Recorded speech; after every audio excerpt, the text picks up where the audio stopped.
What's up, everybody? Trey Griggs here, Beta Consulting Group, for episode 112 of The Word on the Street, powered by Beta Consulting Group and sponsored by Greenscreens.ai and TAFs. It's going to be a great show today. I can't wait to bring on the street crew. We got a lot of great things to talk about. We got an amazing special guest.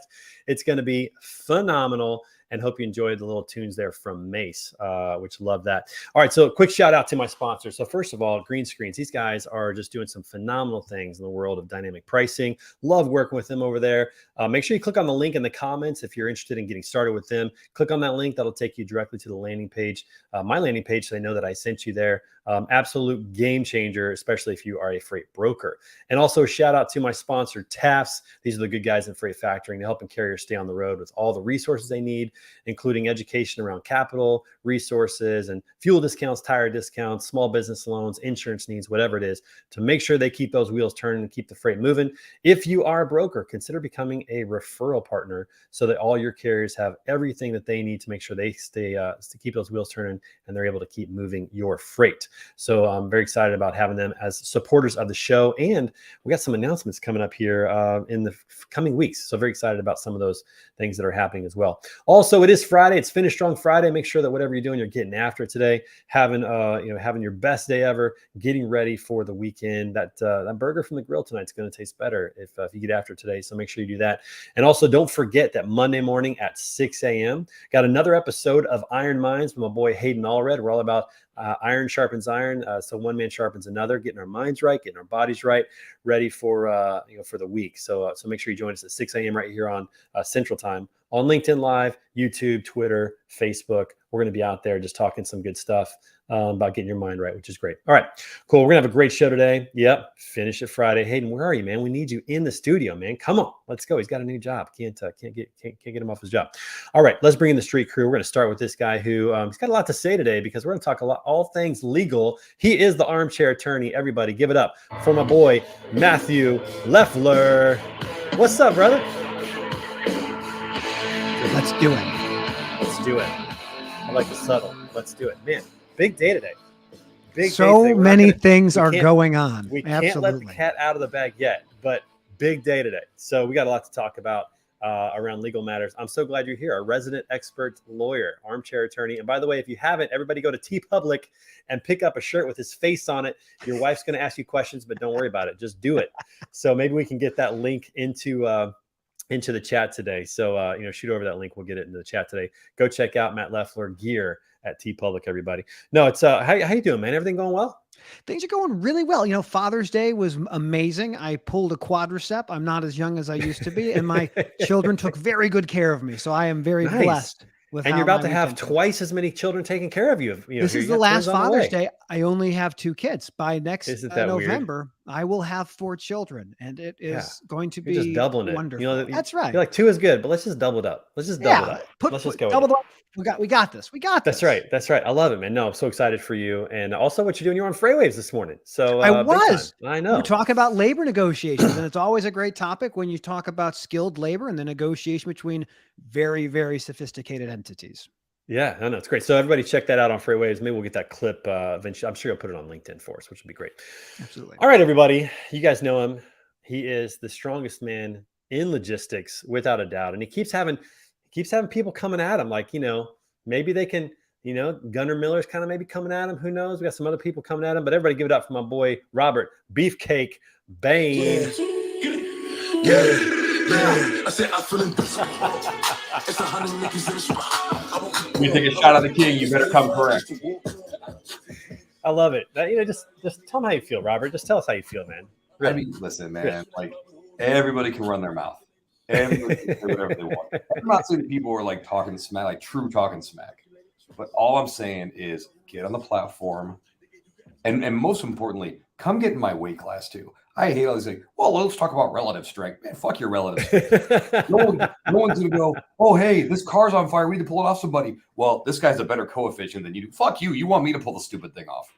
That's like everything in moderation, which, Moderation's for cowards. for cowards. That's right. That's what we've learned. I love how the confidence level continues to rise. That's what I'm so impressed with. It just ticks up a little bit more. Maybe it's always been there, but it's just coming out in public. Summit levels are a little higher this week. So I love it. I love it. Samantha Jones in the comments today. Hey, what's up, Samantha? Samantha, by the way, she's a great follow on LinkedIn. Awesome She's phenomenal. content. Phenomenal. She was a guest on Standing Out. Had a great time down at Freightwaves in Rogers, Arkansas. But her content is just solid. So if you're not following Samantha, everybody on LinkedIn, make sure you do that right now, and then come back to the show. Make sure you come back because you don't want to miss out on the Street Crew today. And the next guy coming up to the Street Crew, this guy also a good follow, but really good on Instagram. Like he's kind of dope on Instagram. He's got a lot of good stuff on Instagram. He's known as the Freight Sensei. Everybody, give it up for our guy Scott Watanabe with the hooded sweatshirt.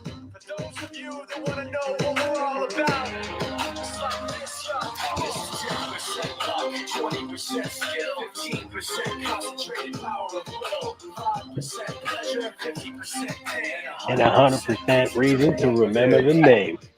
That song I is unmuted. so good.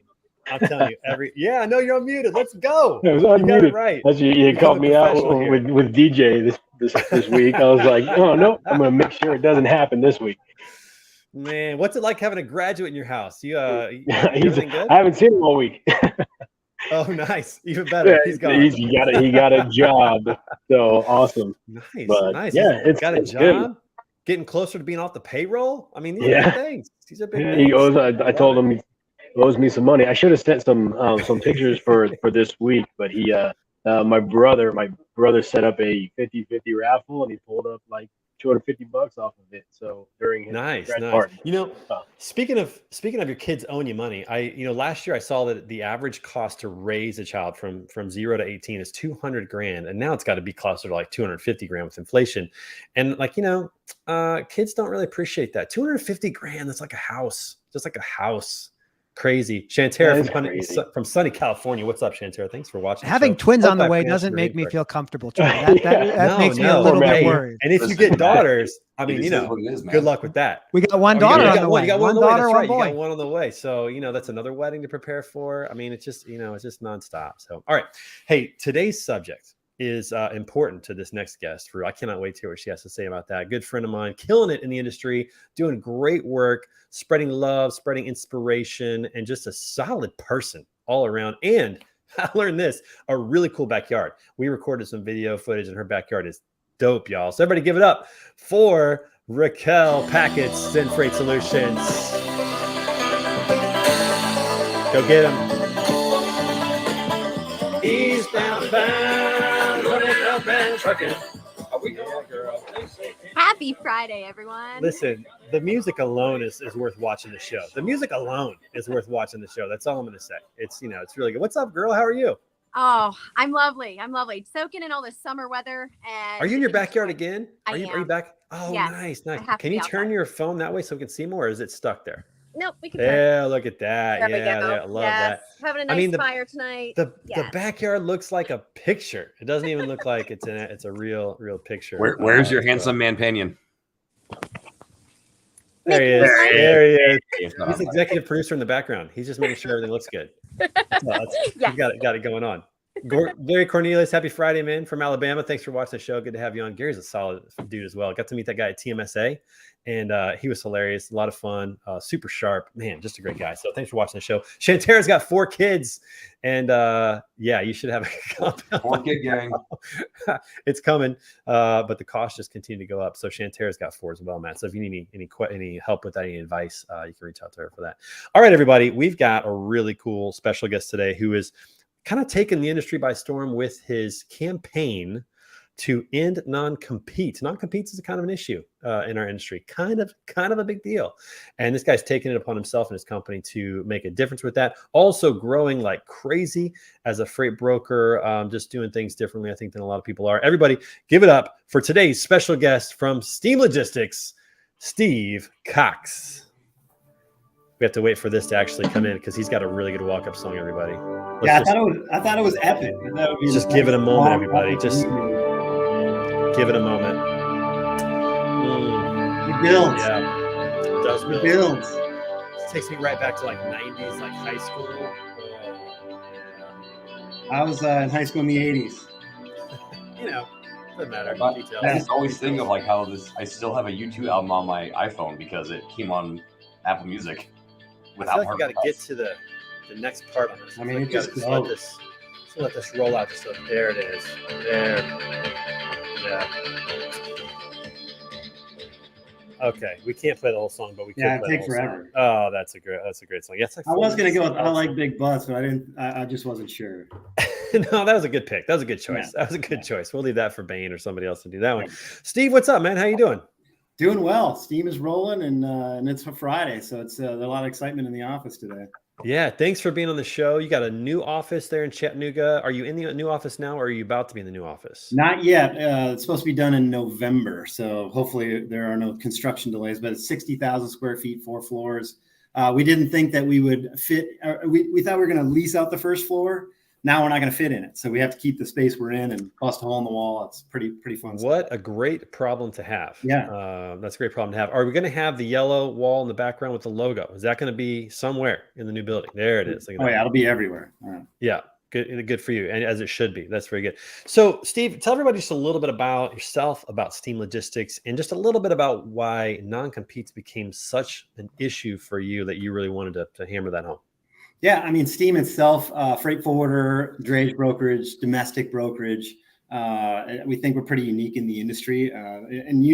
As you guys know, in this industry, there's 20,000 brokers out there. So, how do you stand out? How are you unique? And I think being an advocate for ending non-competes has really helped us stand out with customers, with candidates.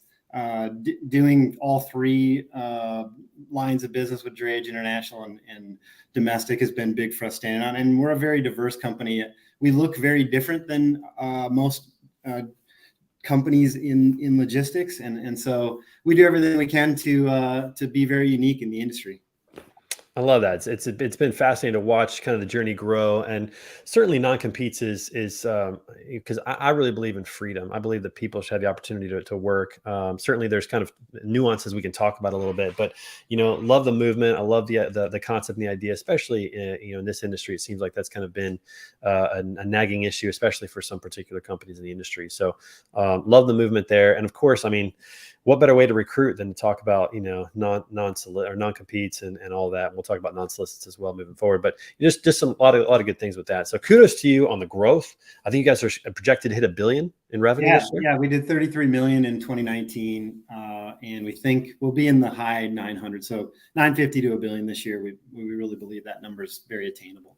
Yeah, that's cool. Well, congratulations on that. Pretty impressive, all in all. So we took a poll today. We wanted to see kind of what people thought about non-competes out there, kind of see where people were at with that. So I'm going to go ahead and share my screen real quick. We're going to look at this poll, and then we're going to get into some discussions real quick. So question number 1 is, what has been your experience with non-competes? Have you never signed one but may?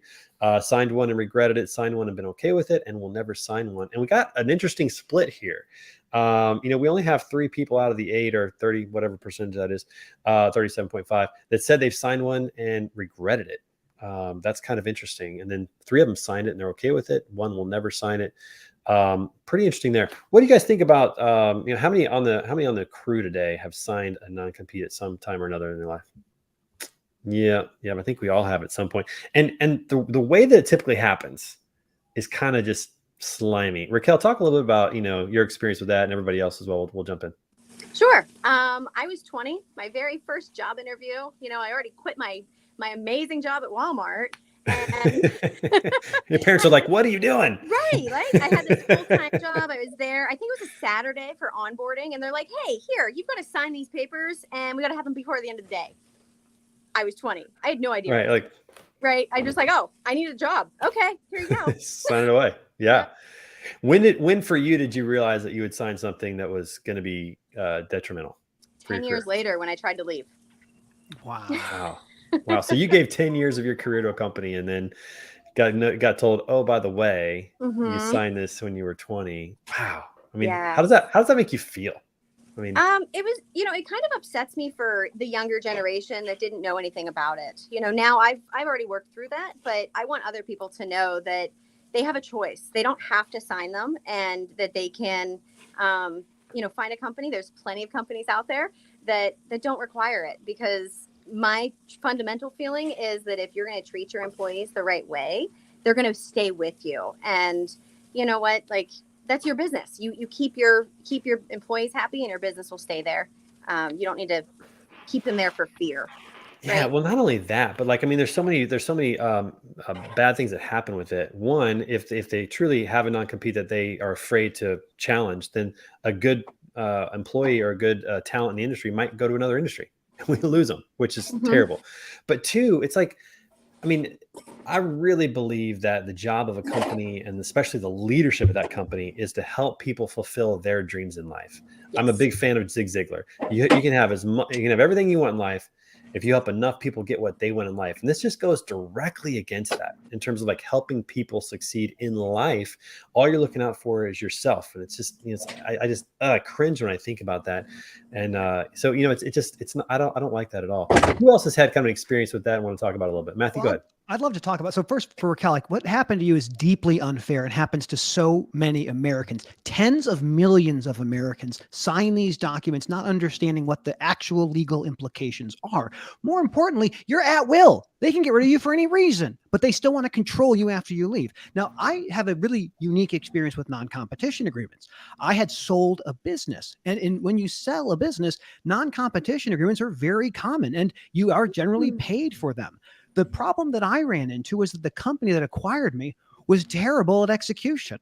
And I realized that it wasn't a good place to be, but I was still stuck. So no company wants to have people on their payroll that don't like working for them. The whole goal is to have people that like what you do. Right. And they undermine you if you have somebody who's not happy at the job. So when I look at non-competes today, I mean, I'm an attorney. I think about my sons who are now 9 and 6 and twins on the way. They'll be faced with these contracts someday, and they will not know what to do. They will not have the time to deliberate. So I tell everybody, if you're given one of these documents, take a beat, ask for time to review it, negotiate every aspect of it. How wide is this? How geographically expansive? How long is it? And what can you not do? For me, I had to go to software and leave the business that I understood for my entire career. I had to stop what I was good at in order to satisfy a contractual obligation that I had.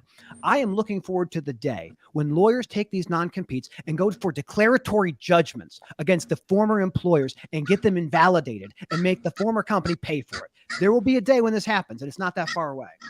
Yeah, no, I agree with what you said there. And by the way, Hayden says you have one of the best radio podcast shows voices. That is 100% true, Hayden, without a doubt. Without a doubt. If you watch his content, it's just mesmerizing. I'm just like, I can't stop looking away from this. It's just amazing. Yeah, the voice is tremendous. We should be outraged. What Steve is doing with end non-competes, every one of us should be furious about what happens in this industry. They use non-competes for sandwich shops. They use non-competes for clothing designers. This is absurd, and it shouldn't be in our industry, in the supply chain. We are big enough voices, strong enough people. We can stop them. And that's the whole point. The point is speaking up, right? So, it's been about a year since we took the stance that we were going to post any non-compete enforcement letter on LinkedIn. We took the stance that we are going to defend any employee that's violating their non-compete, not non-solicit, obviously that's very different, but we'll take it to court. We'll spend the money. And since we've done that, I've not received a letter. I literally have at least 100 people, I know it for a fact, working under a non-compete right now, violating it. With some of the largest companies out there, they have not sent a letter because I don't think they want the publicity with candidates, with customers. I've had customers tell me how despicable it is. They don't want it. So if every logistics company out there, if they got a non-compete enforcement letter, posted it, I just think it would end the practice. It's ended it for me. There are no non-competes in logistics for steam logistics. There are none. And you think about what happened with like P44 and Four Kites. Who came out on the sour end of that? Yeah, definitely. It's a big risk. It's a big risk for a big company to try to enforce that with us, because if we take it all the way and they lose, that's going to be a real issue. And the publicity alone is just so negative. But Robert, go ahead. No, so what I was going to say, like I'll have some hot takes on this, because I agree with what Matt said, what Steve said. I love what Steve and that consortium is doing with the non-competes, because I nearly lost a job offer because of a non-compete, because of something I'd signed like 7 years before, and it was very, very frustrating. When you're an organization that goes after somebody, or maybe in a time of crisis enforces non-competes. I won't name any names. I think we all know, who that is. That's the epitome of small dick energy. And that's the kind of stuff that we have to get rid of. It is pathetic. Sorry, Matt, not quite as eloquent as you said. We got a little bit of everything here. Yeah, I'm nothing if not me. I'm always gonna come at that angle. But no, that's what that is, and that it drives me nuts, and it's super frustrating. And it's one of those things where, like, I've got 4 kids. I have a son who just graduated, just like Scott. And Austin's asked me, Dad, should I go into logistics? I'm like, fuck no, I'm coming to my industry. It's not because, like, what Dad does is great, but like I want to necessarily have time, like you said, Matt, and to help him take a beat, look at these things, like, and they're worded in a way that it's like you do have to have an attorney look over this, because they're not designed for someone to actually understand. They're designed for you to sign it and then deal with the consequences later. That's a future Robert problem, not a now Robert problem. Right. And you know what colleges don't teach and high schools don't teach is how to read a legal contract or how to be like aware of, they teach you how to be a good little soldier. There are so many of my friends. There are friends of mine all over the country in all sorts of industries that will bring me their non-competition agreements because they don't know what they're getting into. And we like to say, well, maybe it's not going to be enforceable, but every single one of these documents has what we call a savings clause. And what that savings clause does is if a court of competent jurisdiction says, hey, you know what? This is too broad. We're going to remake it and make it more narrow. You're still bound by the document. You can negotiate every single one of these things. We don't teach kids how to negotiate. We don't love helping people deal with. We definitely don't teach that. Steve, how many companies have signed on with this movement? I think it's around 60, and actually another 50 or 60 have committed. We're just, it's the deal. You have to get their permission to put their logos on that graphic right there. But yeah, I think it's over 60 or 62. And we're launching the site in the next week or so. So, I mean, I think there's just a lot of things we can do with the site. And one of them is going to be taking it to college campuses. These kids need to understand what it is, what to look out for, 100%. Who has it, who doesn't. Like, I think it's going to really help. And it's going to really put the pressure on brokerages that have one. Yeah. And there's a lot of great companies on there. You guys might notice if you're watching this that there's a face over on the right-hand side. That is Matt Leffler's face, everybody. And you can get it on a t-shirt if you go to TeePublic, everyone, just so you know. And our company's on there as well, Beta Consulting Group. We're very happy to be a part of what's happening there. But there's a lot of really solid companies on there that are taking a stand. McClay's Logistics, ARL, a lot of really good people that are part of that. And I think you're right. Like, I think the education piece for college students and for high school students to say, hey, there's these things that you need to be aware of. Now if you sign it, you sign it. That's your choice, but you need to at least be aware and understand what it means and what it could do for your career and for your future moving forward. And I think a common story is like what Samantha just said. She had zero idea what she signed fresh out of school. I mean, who did? I mean, which one of us did? I mean, I think I remember when I signed for my student loans. All right, I took out like $16,000 total for my college education. And I remember going in to sign them. I didn't read anything. I'm like, I need this to go to class today. So here we go. I just signed it. I moved on. Like we're just not taught that, hey, you should probably take a moment and look at this, and see what's going on with that. What I love about like the analogy of like signing contracts you don't read, that's what we do with every single thing we have, whether it's the terms and conditions of a social media platform or a cell phone. We have gotten into a position where we don't want to read anything. But I think it's important for all prospective job seekers to ask the question early on, what other things do I have to sign to join your team? If you can find out before you actually go through the whole interview process that there's going to be a non-competition agreement, you can prepare yourself to say, either I won't sign it or I want a bucket full of money because I'll stop working if you pay me. Right. You pay me enough, I might actually be okay with it. But you know what it is up front. There's probably a whole class that one of us could probably create for college students. Like, this is what you need to know before you start your first job. That would be very, very critical. And by the way, Steve, Hayden wants a t-shirt with all these companies on it. I don't know if you've got an in non-competes t-shirt or a swag store you're thinking about. But if you are, Hayden is probably going to be one of your first customers. You might roll with that, which would be good. I need to get you my logo so I can get on there. Yeah, 100%. Absolutely. That's good. And Matt, you said something really good. I think there's a place for non-competes out there, but there has to be compensation to align with that. Like, I'm really okay if you don't want me to do something for 2 years, if you pay me for 2 years of my time, because then I can do some other stuff. And I would embrace it. I would be okay with that.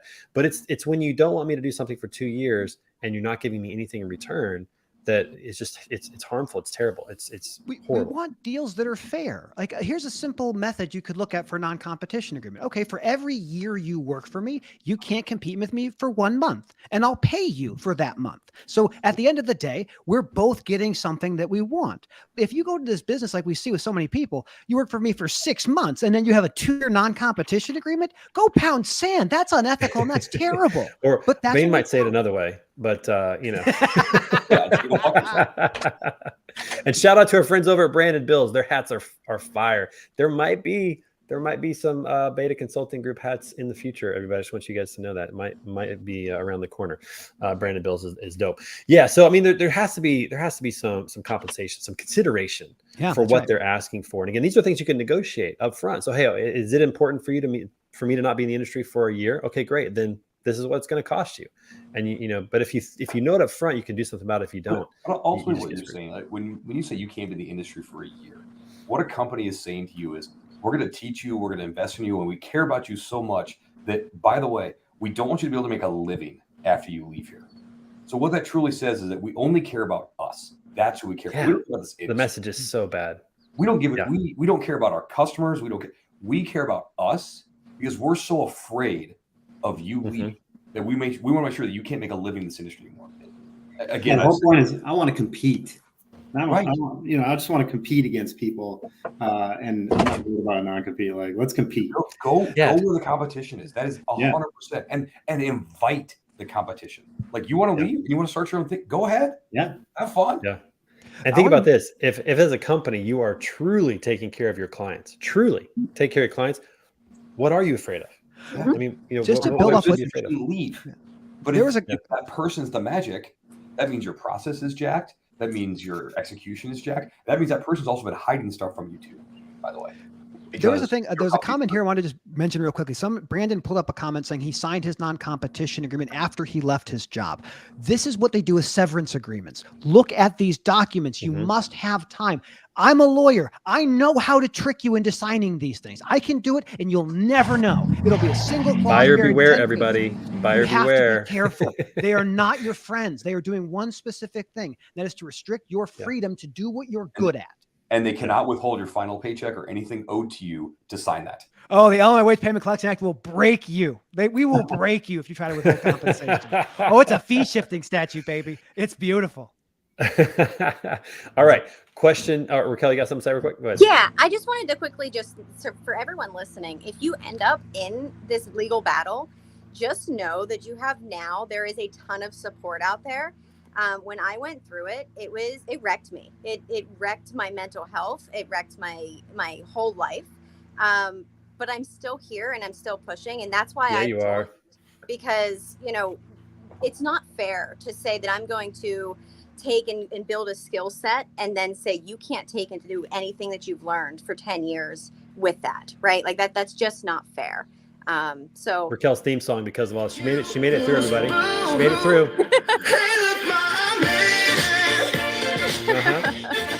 Hey, look, it was tough. But it was tough, right? I mean, it's difficult. The resources, the mental exhaustion, somebody just telling you how bad you are. I mean, just over and over. The mailbox was the worst part.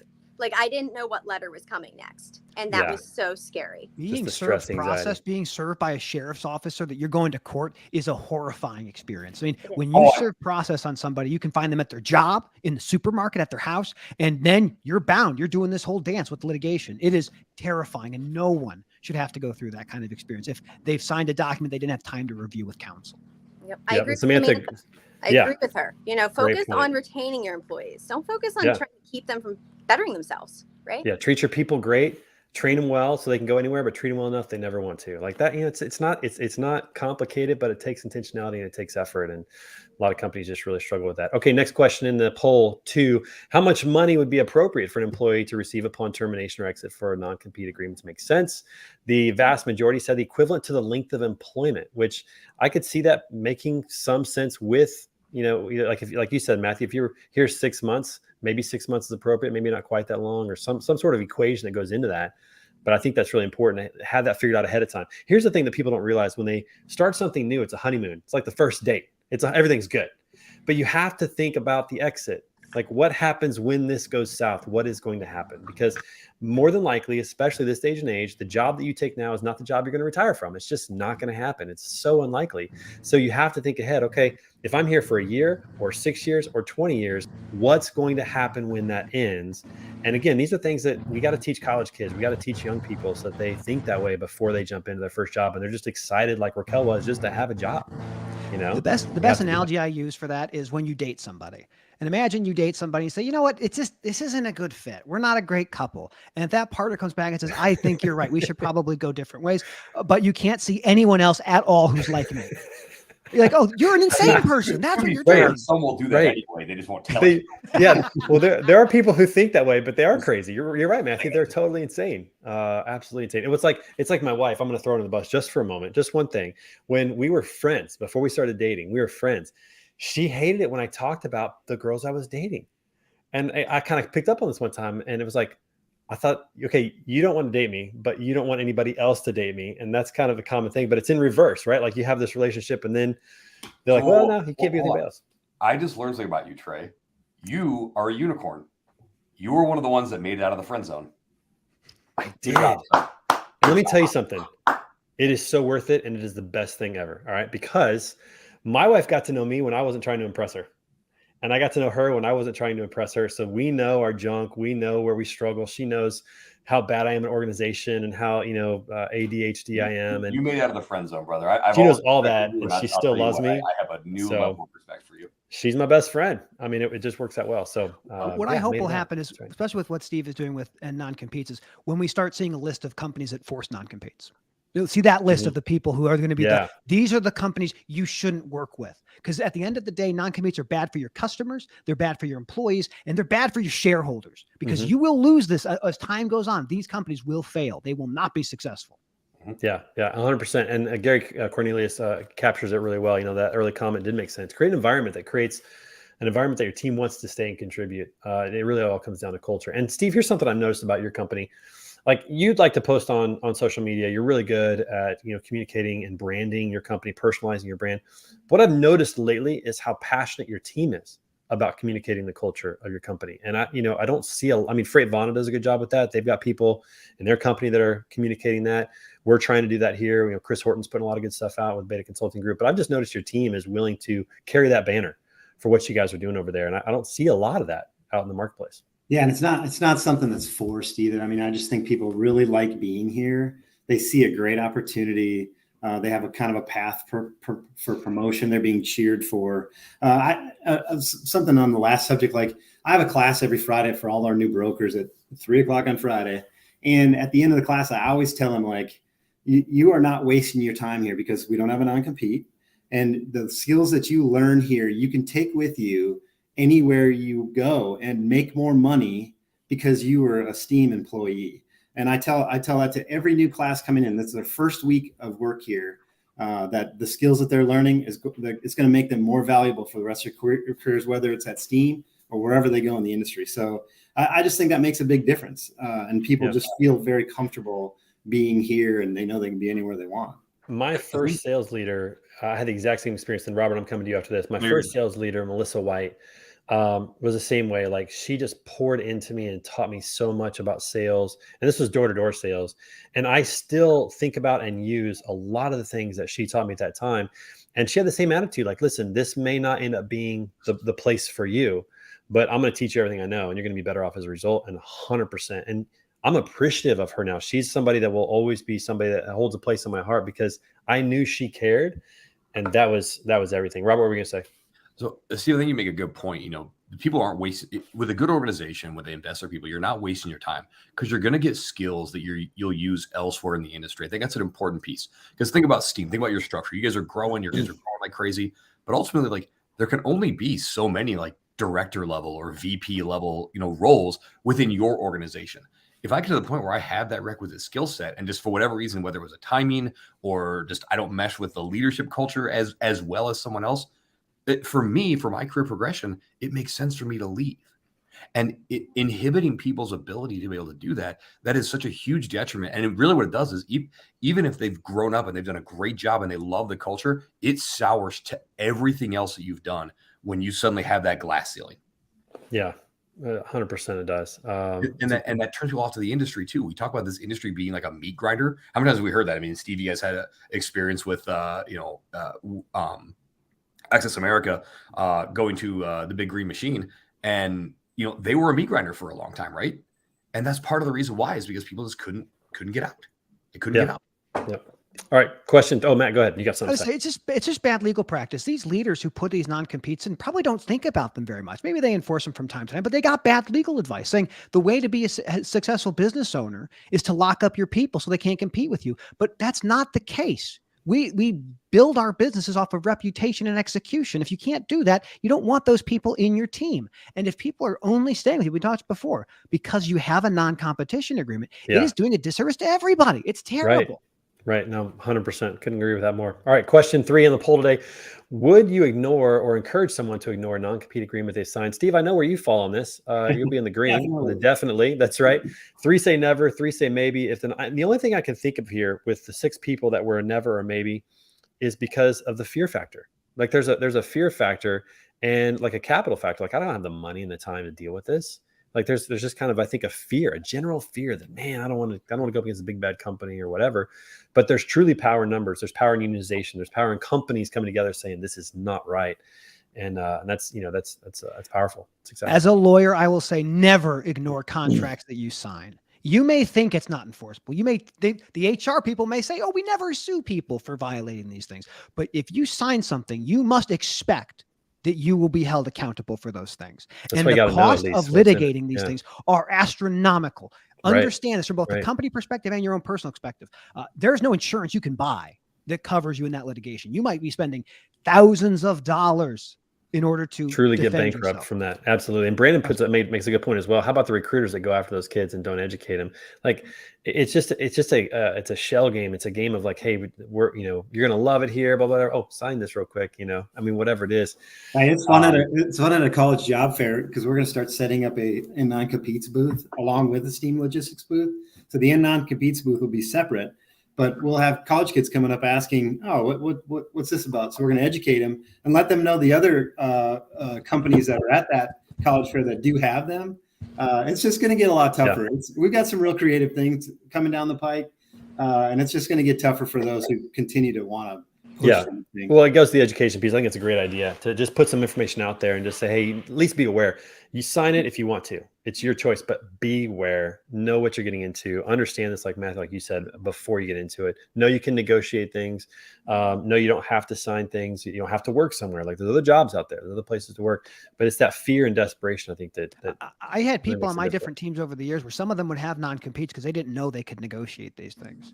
Everything is negotiable. And if you're not inclined to negotiate, talk to a friend. Give Robert or me a call. We'll help you. We'll shake him down. We're not going to have you sign that stupid document. Matthew, listen, you're shaking down compared to Robert shaking down is 2 different acts altogether. It's 2 That's different. A team effort. It is a team effort. Robert's outside waiting to see how it turns out, and he might be in for round 2 if round 1 doesn't go. Trey, do you have the picture of me and my gear from I do somewhere. I don't have it. That one might be a good one. Just I do somewhere. We'll just post it. I would love to be there when your daughter brings home a new boyfriend, Robert. That's all I'm going to say. I would love to be somewhere around when that happens. For a 2-minute tangent, I have a story for this. So I don't go for it. I do not intentionally intimidate my daughter's boyfriends. Now, here's intentionally being the key word there. Everybody, correct. Everyone at Bain West High School, which is where my kids go here in Des Plaines, everyone knows Mr. Bain's strong. They all know it. The football coaches know it. Like so, then when Lily starts dating this kid, they've been dating for like 6 months now. Alex is a nice kid. Like I've met him, met his parents. They're a good family, But the first time he met me in person, he's like, "Oh, you're a lot shorter than I thought you'd be." Because he's like, the kid's 15 years old and he's 6'4". Like isn't that a great thing to hear? I hear that too. Yeah. And I'm like, yes. And just remember, I'm stronger than you are. Anything you do to my daughter, I can do back to you. See, that's why I got to work on my game. I can't say that. I can maybe hit a golf ball at him and see what happens, but I can't. This all happens, and I'm doing this. My friend Drew is downstairs. Now, Drew, also 6'4", skinny dude. Drew happens to be a man of color. And I don't know if I've ever seen Bad Boys 2, the scene where Will Smith answers the door. Yeah. Oh, yes, I have seen that. Yes. And he does the whole scene from Bad Boys 2, including the end where he goes, "You ever loved a man before?" And when he goes, "No," he goes, "You want to?" It's so good. Brandon makes a good point there. It's about time and money. It's about time and money, and will you be supported, and can you afford it? And there's just a lot that goes to that. So this is one of the distinctions why non-competes versus non-solicits are so important. A non-solicit prohibits you from doing an outward-facing activity. It says you can't go out and talk to these people. Nothing stops those other people from coming to you. That's the difference of a non-solicitation. It is not a restriction on other people's coming to you and what you're doing. That's why I don't find the same level of objections on these non-solicitation agreements. But non-competition agreements, that is a ban on your being able to do your job. And it's absurd. It's absurd that we do. That's a good point. And the whole point about that market is to leverage the skills that you have, and you're prevented from doing so with a non-compete. Yeah. It's a good point. All right, question 4 real quick. What are the results of non-competes? Only 2 people chose lawyers make money, but that's really kind of that's really that just shows that people don't know what really happens. I mean, Raquel, you know about all that. Number 3, employees leave the industry. That does happen, or 3 people said that. 5 people, some companies get a bad reputation. That should be unanimous, and then 3 on the other there. But there's just no winners.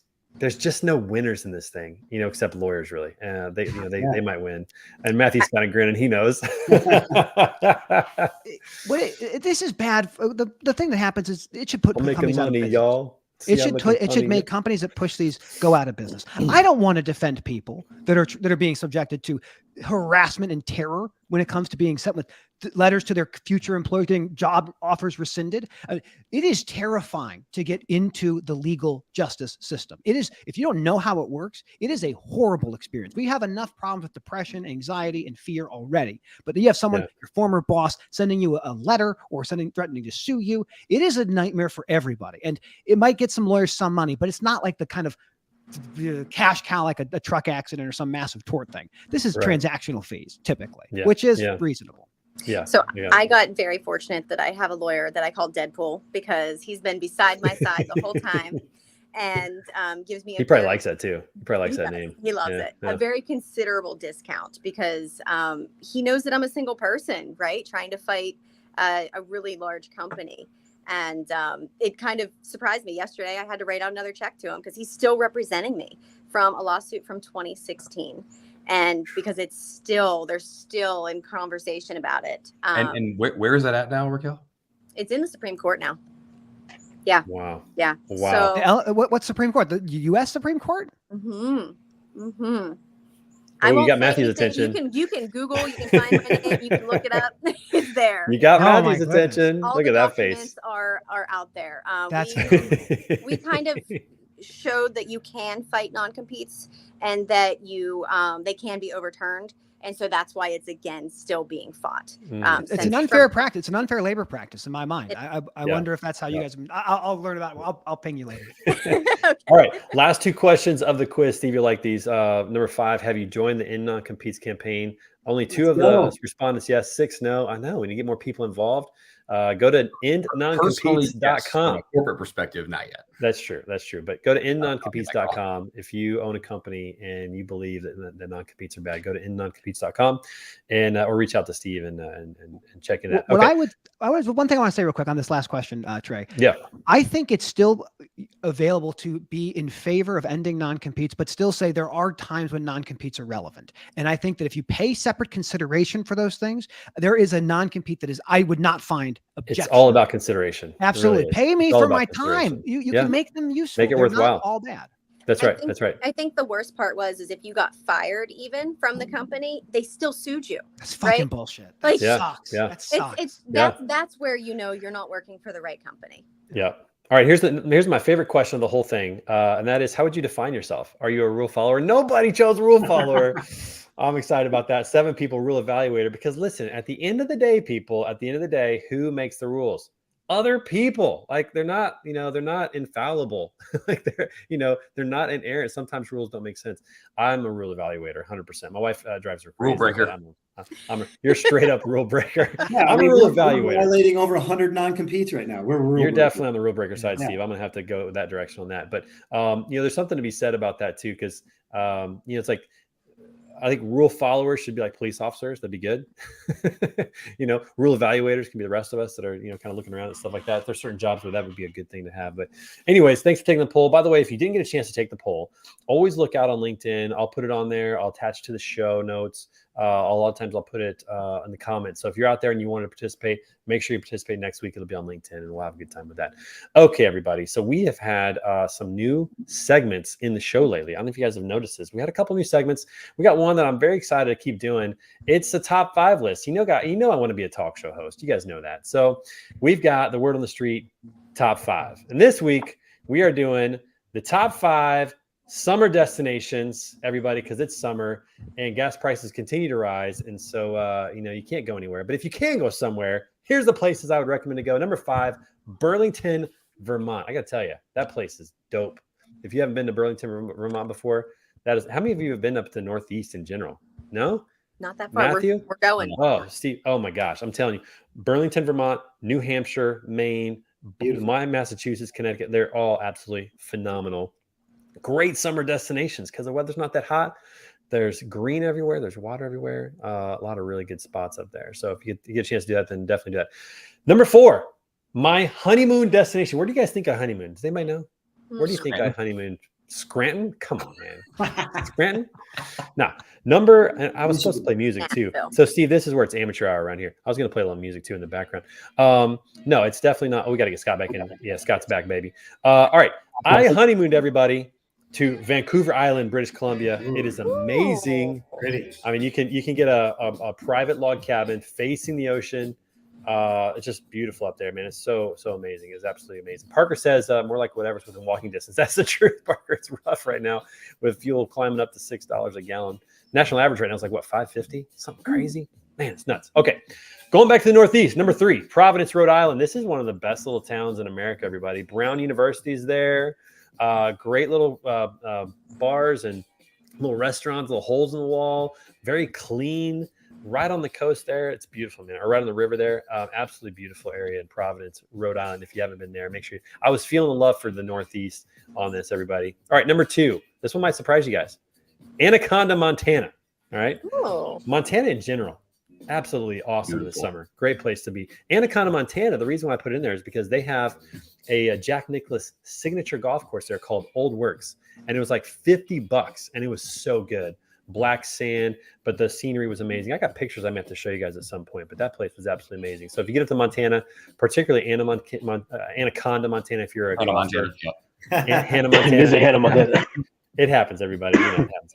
All right. And lastly, the number 1 place I think to go for summer destination, got together last summer, Portland, Maine, everybody. Listen, this place was just awesome. Cooler weather, beautiful. You can sit there in the harbor and you can imagine ships just like coming in from England back in the day, and the lobster's great. And it's just a beautiful place up there. So that's our top 5 list this week, brought to you by Beta Consulting Group, summer destinations. If you have an idea for a top 5 list, let us know. Happy to put those out. Going to be a lot of fun.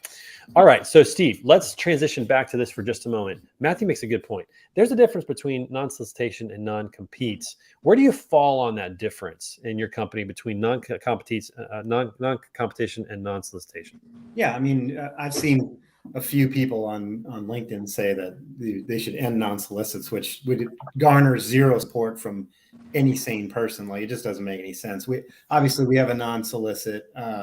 I do believe in protecting what our company has, but the non-compete, obviously, just I have no time for it. Yeah, I think you're right. I think it goes to that, like, it goes back to what Matt said. If somebody reaches out to you, if you leave a company and somebody reaches out to you, that's one thing. But, to have somebody leave and then just start going after your clients, I mean, personally, I think it just shows a bad culture again as well, right? I mean, if somebody wants to do that, it's usually because they don't like you, and there's a bad culture there. So it goes back to culture. The one thing I still talk about non-solicitation agreements is that they still need to be explained to the person signing them. These are post-employment restrictive covenants. These are things that are going to bind you with obligations after you've left employment. And when you're talking about non-solicitation, if you have a book of business that you're bringing, you want to make sure when you're talking with your prospective employer, hey, I have this stuff and this is mine and I'm not giving it up once I leave. So there's always a place for these things to happen. But to Steve's point, non-solicitation agreements are far less dangerous to the customer, to employees, and to stakeholders than a non-competition agreement. Yeah, I agree with that. Morgan, no, the Pacific Northwest did not make it this time. I'm sorry. I'm not a fan of Portland anymore or Seattle. Sorry about that. But I will say this: number 6, we'll put the Oregon coast is absolutely Manzanita, Oregon. By the way, if you go to the coast, Manzanita, Oregon, rent a house. You will not regret it. Absolutely a beautiful place to be out on the coast. That's for sure. Okay. All right, Steve, the way we end the show every week is with This Week in Pictures. Didn't have a lot of contributions this week from the street crew, so you guys are going to have to endure what I came up with. But we're going to go ahead and talk This Week in Pictures. Scott, did you send something, Scott? And I missed it? In my mind, I wanted to because of the parties. I did 3 parties this weekend. I was like, this is so much fun. And I know everybody, hey, take pictures out there. You got to do it for the gram, and you got to do it for This Week in Pictures, everybody. That's how it works. Do it for the gram, send them in for us. I can just give you permission. Just take, if you see it on the gram, it's good for the crew. That's absolutely. That's right. That's right. Trey, I saw you stuff on Monday, and if you didn't put it in, I'm going to be mad. Oh man, no, don't say that. I still got 10 minutes. All right, we'll figure it out. All right. All right. Well, the first thing, everybody, it was a U.S. Open week last week. It was a great tournament. The cool thing about that is that my neighbor, Chris Nagel, 8 doors down, the dude made the cut. And it was a tough weekend. Didn't finish as high as he wanted, but he made the cut in the U.S. Open. This is funny about Chris Nagel. He hasn't been able to had a steady status on tour, but he's played in 2 U.S. Opens and he's made the cut in both of them. So shout out to my boy Chris Nagel for an incredible run at the U.S. Open. Pretty fun to watch. The weather got pretty bad. In parlaying the golf story, my daughter Naomi this week signed up for the drive, chip, and putt competition coming up. First time she's ever done it. I'm really proud of her. We've been going to the range. Look at that swing, y'all. That's not bad.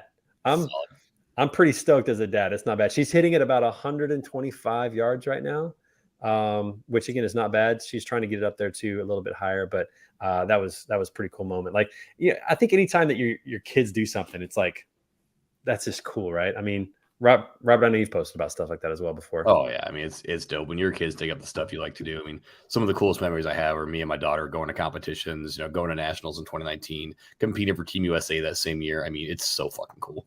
Yeah, totally is. I just picked you out so that I could find some time to go to your text message and pull your stuff up. Yeah. That's all right. Don't worry about it. It's okay. It's all good. Yeah, no big deal. It's like I think you're earlier in the week, and so that's why you had a lot of stuff going on. Listen, y'all, Trey's busy. Business is booming. He's got shows. It's not like I was on the show on Monday too. It was a busy week, everybody. Listen, and by the way, that was a great episode. Everybody go back. It was episode 79, Standing Out. Robert Bain. It was a great episode. It was great. All right. So I'm a new CEO, new founder of a company. And, and Steve, you can appreciate this as well. When you sign up to start a company, you just never know what's going to come your way. You don't know what you're going to have to deal with. This was the text message that I got earlier this week in the morning from one of my team members. It said, "So sorry to bother you. We had a small house fire this morning." Talk about like not being ready at all. And by the way, if you want to help out, this has been a situation we've been working with as a company. And if you want to help out in any way, because clothes are lost, I mean, so many things are lost. If you want to help out at all, definitely reach out and I will provide you with information to help our employee out, our team member out who went through this. But you just never know what you're going to run into as a CEO. And the thing that got me was she said, "So sorry to bother you so early in the morning." Like, not bothering at all. And this is where it comes to culture. Like, I want to create a culture, and clearly I'm not doing a good enough job yet, where people don't feel like they're bothering me to tell me that they have life situations going on. Right. I mean, that's so important that they understand that life happens and we want to help any way we can. And so been working through that. And if you can help out in any way and you want to help out maybe with like gift cards for meals or, gift cards to buy clothes or whatever, just let us know. We're going to be doing some things to support that. So kind of a tough way to start out the week for sure. But on a good note, and this actually helps her out as well, is we got some new swag here at Beta Consulting Group. Just came in. Super excited about that. And we have, listen, everybody, we have more announcements than just that. But that was pretty cool. We got some new swag in. So I shipped it out to her. So she's going to get at least some clothing. Her whole wardrobe is going to be Beta Consulting Group at this point, which, there's nothing wrong with that, everybody. But here's the big announcement, everybody. Check this out. You guys are going to love this. We had our first order on the Beta Consulting Group swag store, everybody. I don't know if you can see it or not, but that is a word on the street water bottle. We've got more to come, everybody. Super excited. Be on alert for more things coming next week. I need to get one of those. You do need to get one of those, and I will make sure everybody knows where to go. Yeah. to get these things, but we're starting a swag store. Everybody can't be more excited about it. I mean, the inspiration, honestly, is Matt Leffler. I mean, let's just call it for what it is. I mean, he's the one that made that happen. So, you know, we have to give credit where credit is due. All right. Next thing, and again, that was pretty cool. But next thing, we're going to talk about a little bit of news, and then we're going to make sure we get to Bane stuff so he feels, you know, special. All right. First of all, we got Biden now, President Biden, calling for a gas tax holiday. And check this out. It might save you $6 a month. Talk about, like, I just think who's messaging and who's marketing this stuff. Like, did somebody not do the math ahead of time and go, this is not going to be what people want to hear? Maybe that wasn't on his cue card that he was carrying around. I'm thinking to myself, like, gosh, like, you know, if the math is true, because I haven't done the math, so I'm taking, you know, Sarah's opinion on this, Sarah Lewis. If the math is correct, $6 a month, like that's a drop in the bucket. That's not really going to get much done. You know, so we'll see what happens with that. Okay. Next thing along the same lines, we had an unfortunate spill this week, y'all. Talk about like, no matter what side of the political aisle you fall on, you just feel like it's cringeworthy. Like, that just feels so bad about that. So anyways, no comments, but that happened this week. There was a video that Trump put out of hitting a golf ball, and then the golf ball I saw hit. that. Great. Yeah, you know, can't. There was a picture of Joe Rogan sitting next to him, just like in a UFC fight after he got knocked out. Yeah. I know about that. Also, Matt Leffler brought this up right as we went on the show today. Matt Leffler let me know that the Supreme Court overturns Roe v. Wade. So there's a lot to talk about with this. We're not going to get to it today, but this is going to be a big story for a while. This moves to the states. It's probably going to be appealed, I would imagine. I mean, I don't know all the legal ramifications, but you know, that's the end. And Matthew Leffler, by the way, you posted something about it. I love the fact that you post content just to try to explain kind of what's going on. You go back and talk about the history before Roe and some things like that. So check out Matt Leffler. If you're not following him on LinkedIn, make sure you're doing it, everybody. We'll do a breakdown on Roe in the next week or so. This is a very interesting case, very hot button issue. But this opinion is very interesting as you dig deeper into it. The additional things they're calling for to question and to dig it. There's a lot to unpack. It's going to be news. Yeah, this is if anyone's curious about it, look up the phrase substantive due process. That will tell you an awful lot about what the Bill of Rights means, how it was incorporated against the states, and how these legal justifications kind of happen. Well, SDP, substantive due process. That sounds like a t-shirt coming up for you, Matthew. I think that might be a t-shirt. All right. Also in the news this week, we had some movie things going on. We had this happen. Lightyear did not go well. Disney's now scratching their head going, what happened? And there's a lot of opinions about it, including not only just some of the cultural issues that are in it, but also the fact that Disney has conditioned people to wait for it to come out on Disney Plus. And so maybe they're not going to the movies. There's all kinds of reasons why they're doing that, but that one definitely flopped. Why would they change the voice actor? That's the whole nostalgia. Like, I'm not going to go watch the movie with a different voice actor. I'll wait for it to stream. Who cares about what he looks like, but the voice has got to be there, right? I mean, that's how you sell toys. All this stuff is about selling toys as a former toy store manager. But Tim Allen doesn't like our current president. Oh no, we can't have him as the voice. Oh, damn it. That's right. It got political and it might have backfired on him a little bit. Let's bring in America's ass. There we go. On the flip side, everybody, and I'm excited because this weekend I get to go see Tom Cruise in Top Gun Maverick. My wife and I celebrated 17 years last Saturday, but because the kids were around, we're waiting till this Saturday, which brings me to even better news, y'all. And that is, you guys might not have even heard of this, but this week is a sin camp at our church, and that means the kids are gone. They're out of here on Saturday. We're going to be partying it up. My wife and I are the only way we know how. We're going to have a good time. We're going to go watch a movie. We're probably going to a baseball game. We're going to go out and eat. We're going to have sushi. She's going to drink some wine. Other things going to happen. It's going to be great. It's going to be an awesome weekend. Can't wait for that. It's going to be absolutely fabulous. So very excited about that. A sin camp, everybody. It's the greatest thing since sliced bread. No joke. All right, Bane. Just because I love you. And because I did my part, I sent it to you early, and you just. Let me see if I can find this. I don't even know what's going to show up here, but let's just try this real quick. I sent you a lot of pictures, so yeah. Okay, there's some pictures there. So we got a T-bone steak, tomahawk, sir. Tomahawk, excuse me. Tell the story, by the way. This is a good story. Tell the story. Sure. So I go to Mariano's, a store here owned by Roundy's up in Wisconsin, and they've always got a great meat counter. And so I go there, and it's Father's Day. I just got done training. And I think if you double click on it, Trey, it should expand. So you can can't double click on it while I'm sharing. Limitations here. Limitations. So And you can see I was training before this on Father's Day. And so I went to the meat counter, and there's a bunch of other dads there, probably half a dozen of us. And guys like, hey, can I get burgers? Can I get some brats? And one guy's like, oh, I'm going to treat myself. Can I get a filet? And so I walk up and like not push past everybody, but like walk right into the crowd and say, I would like that tomahawk right there, sir. This sucker weighed 4.5 pounds. And every dad just looks over with like silent respect, like, yep. How about that? Is that big enough for you? Yes, it's. Did you share that with your family? Or No.